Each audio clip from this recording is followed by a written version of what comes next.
Bus stand కూడా అధికారం లేదు. బస్ స్టాండ్ లో పోనీకి ఇక్కడనే అక్కడ పర్మిషన్ ఇవ్వట్లేదు. ఎక్కడ దౌర్జన్యం బస్ స్టాండ్ లో కూర్చొని నీడ కూర్చొని మేము నిరసన వ్యక్తం చేస్తానా మాకు అవకాశం ఇవ్వట్లేదు. ఈడ కూర్చొని చేయాలంట, ఈడ కూడా కాకుండా ఆడ కూర్చొని చేయాలంట. అది మాది కాదంట. వాళ్ళని మీరు పని అయిపోయింది, మీరు బయటికి పోరిగా ఏం చేసుకుంటారో చేసుకోవడం మీద మేము ప్రైవేట్ పిలిపించి చేసుకుంటా అంటున్నారు. ఎంతవరకు న్యాయము? మేము అడిగేది విలీనం చేయాలి, మా యూనియన్ మాకు ఇవ్వాలని. యూనియన్ ఇవ్వకుంటే పరిస్థితి ఏంటంటే కార్మికులది డ్యూటీ దిగి వస్తే డిఎం గారు ఏమంటారంటే బాబు ఎన్ని పైసలు తెచ్చినావు, మహాలక్ష్మి పైసలన్నీ వచ్చినాయి, మగ పిల్లల పైసలన్నీ వచ్చినాయి అడుగుతారు. మహాలక్ష్మి పైసలు 18,000 వచ్చినాయి సార్, మగోళ్ళే 4,000 రూపాయలు వచ్చినాయి సార్ అంటే మహాలక్ష్మి మాకు చెప్పకు, మగోళ్ళ పైసలు ఎన్ని తెచ్చినావు అని అడుగుతారు. అంటే మహాలక్ష్మి పైసలు గవర్నమెంట్ ఇవ్వట్లేదా? మహాలక్ష్మిని ఎక్కించుకోవద్దా? మహాలక్ష్మి వాళ్ళు ఎవరైనా కంప్లైంట్ చేస్తే మాత్రం కండక్టర్ మీద కఠినమైన చర్య తీసుకుంటారు. అంటే అవి పైసలు కావు, ఇవి పైసలు. మరి మోలు జోలు కొట్టిదేవా అని అడిగితే మీరు ఏం చేస్తారో మాకు తెలియదు, మాకు చెప్పకండి. బస్ ఎక్కితే 90% మహిళలు ఎక్కుతారు, 10% జెంట్స్ ఎక్కుతారు. ఎక్కిన జెంట్స్ దగ్గర పాస్ ఉంటుంది. పాస్ ఆడు నడపద్దా? పాస్ అయిన పైసలు కట్టలేట్లేదా? ఏమన్నా అడిగితే ఇక్కడ డిపోకి వచ్చిన తర్వాత డిఎం ఉన్నాడా లేదా చూసుకొని భయపడి పోవాల్సి వస్తుంది. రోడ్ మీద చెకింగ్ వాళ్ళు ఉంటే వాళ్ళు 80 మంది 90 మంది ఉన్నాక కూడా ఒక్క మహిళ టికెట్ దొరికినా డే మొత్తం తిరిగితే ఎంత ఒక బస్సుకి? డే మొత్తం తిరిగితే 4,000 3,000 మగ పిల్లలు వస్తే 18,000 రూపాయలు, ఆడపిల్లలు వస్తాయి. నైట్ అవుట్ చేస్తాయి అన్ని కలిపి 25,000 26,000 వస్తాయి. మరి పైసలన్నీ ఎడిపోతున్నాయి, మహాలక్ష్మి పైసలు ఇస్తే పైసలన్నీ ఎడిపోతున్నాయి అని అడుగుతున్నాం. అది న్యాయమే కదా. ఇప్పుడు గవర్నమెంట్ ఏమో ఇచ్చినా అంటుంది, డిపార్ట్మెంట్ ఏమో మళ్ళీ మూల పైసలు తేమంటుంది. మరి ఏడు తేవాలి చెప్పండి. 60 మంది ఎక్కే బస్సులోనేమో 150 మంది ఎక్కుతారు. కండక్టర్ రెస్ట్లో పోయి వసూలు చేసుకొచ్చిన టికెట్ 0 టికెట్ పైసలు కాదంట, మూల పైసలే కావాలంటారు. ఇప్పుడు బస్సు ఫుల్ ఉంటే మో పిల్లగాడు బస్సు ఎక్కుతాడా? ఏడ కూర్చోవాలంటే పైసలు ఇచ్చి నేను నిలబడి రావాలా అని ఆటోలో వెళ్ళిపోతాడు. ఏమేమంటున్నాము? బస్సులు వేయించమంటున్నాం. అదే ఒక డిపార్ట్మెంట్ తీసుకుని బస్సులు వేయించమంటున్నాం. న్యాయమైన డిమాండ్ అడుగుతున్నాం. యూనియన్ ఏమంటున్నాం? యూనియన్ ఎందుకంటే మాకు ఇప్పుడు నేను ఇవాళ మాట్లాడినా కదా, రేపొద్దున నా మీద నెల రోజులు కూడా ఉంటుందో నాకు తెలియదు. నా మీద ఫోకస్ పెడతారు డిపార్ట్మెంట్. విన్నారా? ఈయన డిపార్ట్మెంట్కి వ్యతిరేకంగా మాట్లాడిండు, ఈయన స్టాఫ్ నెంబర్ ఎంత, ఈయన ఏ సర్వీస్ చేస్తాడు, తెల్లారితే నా మీద ఫోకస్ పెడతారు డిపార్ట్మెంట్. అంటే అట్లాంటి భద్రత లేని ఉద్యోగాలు మావి, గాలిలో దీపం లాంటివి. విన్నారా సార్? ఇప్పుడు మీరు టెలికాస్ట్ చేయండి, రేవంత్ రెడ్డి గారి వరకు వెళ్ళాలి. న్యాయమైన డిమాండ్లు అడుగుతున్నాం. మేము ఏమి లక్షలు కోట్లు ఇవ్వమంటున్నాం. మా ఎండి గారు నిన్న V6 ఛానల్ ఏం చెప్పారంటే ఆర్టీసీ వాళ్ళు కార్మికులు కోరిన డిమాండ్లు ఒకవేళ ఇస్తే 35,000 కోట్లు భారం పడుతుంది అంటున్నారు. 35,000 కోట్లు. 35,000 కోట్లు అంటే ఎన్ని సుంటాలు ఉంటాయి తెలుసా సార్కి? ఒక్క చిన్న విషయం, మీరు చదువుకున్న వాళ్ళు మేధావులు, మేము చదువుకోలేదు, ఏదో 10వ 12వ చదివి వచ్చిన వాళ్ళము. మాకు నోటి లెక్క వేసినా ఒక్కొక్కరు మేము 35,000 మంది ఉన్నాము. ప్రస్తుతానికి 35,000 పనిచేస్తాం. అంటే మాకు ఒక్కొక్కరికి కోటి రూపాయలు ఇస్తారా? 35 కోట్లు భారం పడుతుంది అంటారు. అసలు ఏం లెక్క చెప్తున్నారు? దొంగ లెక్కలు ఎందుకు చెప్తున్నారు? ఇప్పుడు మహాలక్ష్మి పైసలు 10,000 కోట్లు తీసుకున్నామన్నారు గవర్నమెంట్ దగ్గర. మరి మహాలక్ష్మి పైసలు 10,000 కోట్లు తీసుకుంటే ఏం చేసే పైసలు? ఓరు దారదత్తం చేస్తున్నారా? ఏం చేస్తున్నారో కూడా అర్థం కావట్లేదు. దయచేసి మాకు ఫస్ట్ యూనియన్ ఇవ్వాలి. ఇక్కడ చూడండి, ఎంప్లాయీస్ కేటగిరీ మేనిఫెస్టో ఏముందంటే కండక్టర్కు ఆర్టీసీ ఉద్యోగుల వేతనాలు బేసిక్ 24,280 ఉంది. ఇక్కడ వస్తే తెలంగాణలో 12,610 ఉంది. అంతేనా?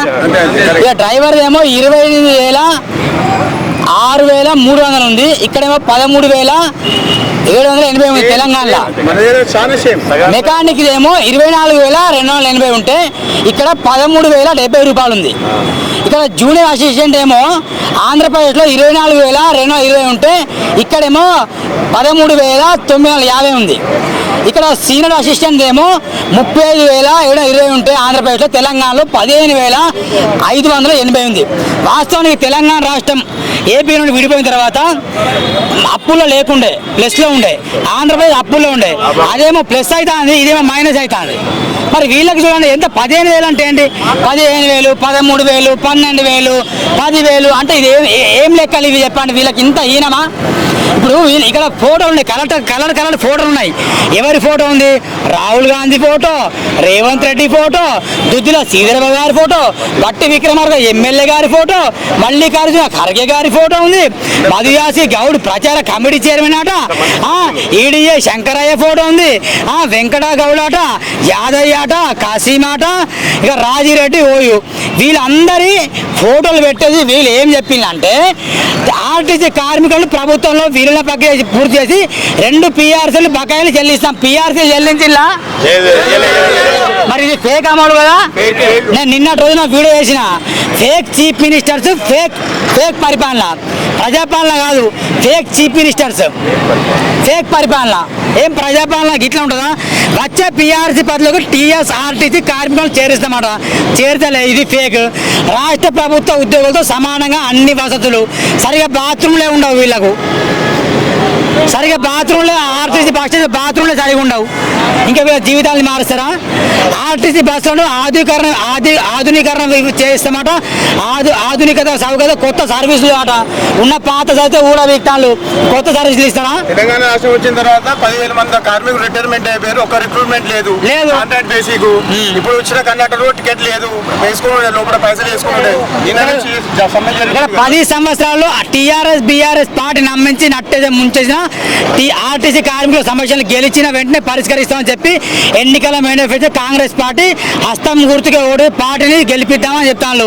హస్తం గుర్తు కోటేశారు, పార్టీని గెలిపించారు, కార్మికుల హస్తాన్ని నరకేశారు, అంతే. తెలంగాణ రాష్ట్రం వచ్చినప్పుడు మేము మొత్తం 50,000 మంది ఉంటాం.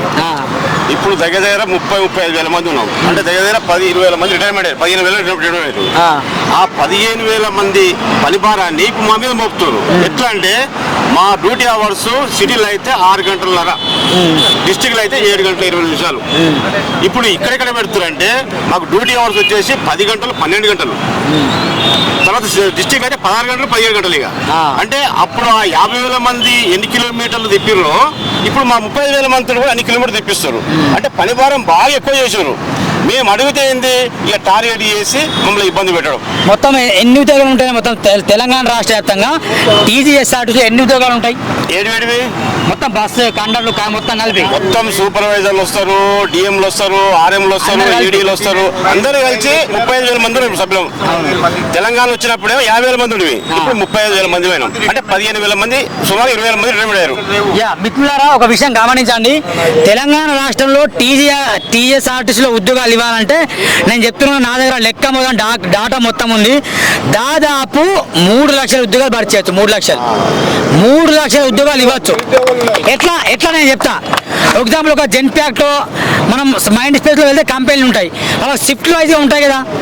ఇప్పుడు వీళ్ళ కరెక్ట్గా 8 గంటలు, ఒక హాస్పిటల్లో 6 గంటలు మాత్రం పని చేయాలి. వీళ్ళకు 6 గంటల చొప్పున ఉద్యోగాలు ఇస్తే నిజంగా డైలీ 4 షిఫ్ట్లు చేస్తే నిజంగా ఒక పోస్టు 4 పోస్టులు వస్తాయి ఈజీగా.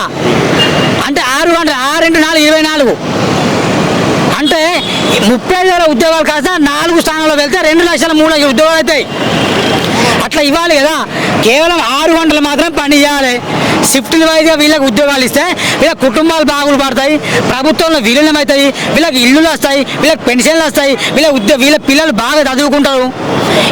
ఈ పరంగా ఆలోచిస్తే అన్నట్టు రేవంత్ రెడ్డి మళ్ళీ 20 సంవత్సరాలు వీళ్ళే సీఎం చేస్తారు, కరెక్ట్ న్యాయం చేస్తే. కానీ ఇక్కడ న్యాయం చేసినట్టు కనిపిస్తలేదు. కాబట్టి ఉద్యమకారులకు అండగా కావచ్చు, కార్మికులకు అండగా కావచ్చు, సూర్యన టీవీ ఖచ్చితంగా ఎల్లప్పుడూ ఉంటుంది.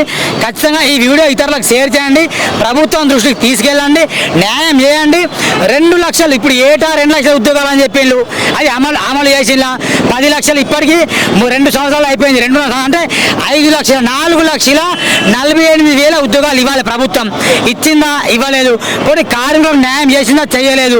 35,000 ఉద్యోగాలు చేసేసి వీళ్ళ నిజంగా షిఫ్ట్లు వైజ్ చేయకుండా 16 గంటలు 18 గంటలు ప్రయాణం చేయించే విధంగా చేస్తాను. డాక్టర్ బాబాసాహెబ్ అంబేద్కర్ ఏం చెప్పిండు? మేడేని ఎందుకు జరుపుకుంటాం మనం? 8 గంటలే ప్రయాణం చేయాలి, 8 గంటలు డ్యూటీ చేయాలి. మరి 16 గంటలు డ్యూటీ చేస్తాను. మీ కళ్ళు దొబ్బునియా అని నేను రేవంత్ రెడ్డి గారిని ప్రశ్నిస్తున్నా. కాబట్టి ఖచ్చితంగా ఆర్టీసీ కార్మికులకు న్యాయం చేయాలి. ఆర్టీసీ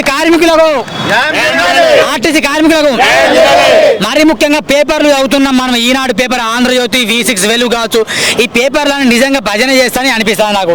ఎందుకు భజన చేస్తున్నాయి అంటే వీళ్ళ గురించి ఎక్కడ వార్తలు రావట్లేదు, ఎక్కువ ఏదో నామకే వాస్తే వస్తున్నాయి పేపర్లలో.